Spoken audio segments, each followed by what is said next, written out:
Hello အားလုံးပဲမင်္ဂလာပါ老师ကတော့အတူပိန်老师ဖြစ်ပါတယ်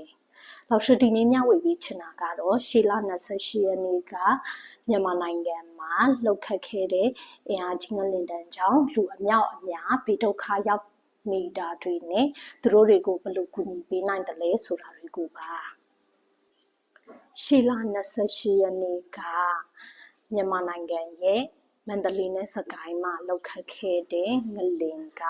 အပြင်းနဲ့ Richter scale 9.9အဆင့်ပါငလင်လောက်ပြီးမိနစ်ပိုင်းအတွင်းမှာပဲပြိုကျသွားတဲ့အဆောက်အအုံတွေအိတ်ထဲမှာပိတ်မိနေတဲ့သူတွေတိတ်ဆုံးသွားတဲ့သူတွေဒဏ်ရာရတဲ့သူတွေနဲ့ဟင်းငိုကြွေးနေတဲ့သူတွေအများကြီးပါပဲ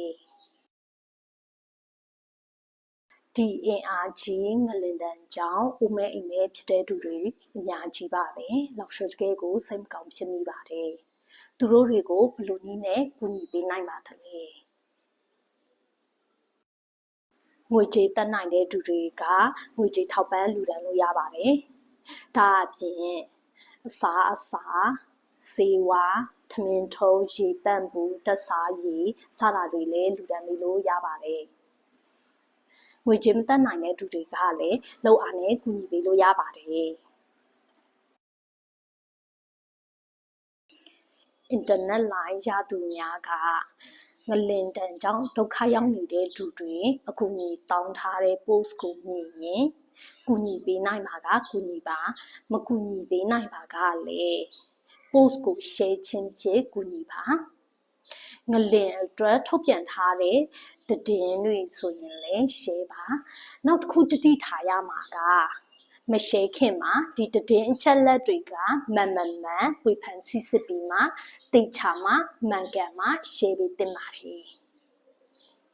ငလင်တန်းချောင်းရက်စမီပြတ်တာဖုန်းလိုင်းတွေကလည်းဆက်လို့ရတဲ့ချက်မရတဲ့ချက်တချို့နေရာတွေဆိုအင်တာနက်လိုင်းတွေပါပြတ်တောက်ကုန်တယ်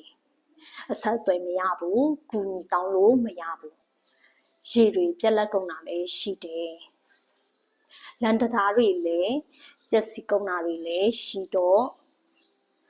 တချို့နေရာတွေဆိုရင်သွာလာဖို့အလွန်ခက်ခဲတယ်အဲဒါကြောင့်လမ်းကျွမ်းတဲ့ဒေသခံတွေကပရဟိတအဖွဲ့တွေကိုလမ်းပြခြင်းဖြစ်လေကူညီပေးနိုင်ပါတယ်ရှင်ဖယားစာရွတ်တရားထိုင်ဒါမှမဟုတ်တမချန်းစာဖတ်ပြီး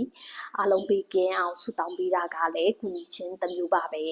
လောက်ရှိကလည်းအလုံးပေးကင်းပါစေလို့ဆုတောင်းပေးပါတယ်အလုံး be safe ပါ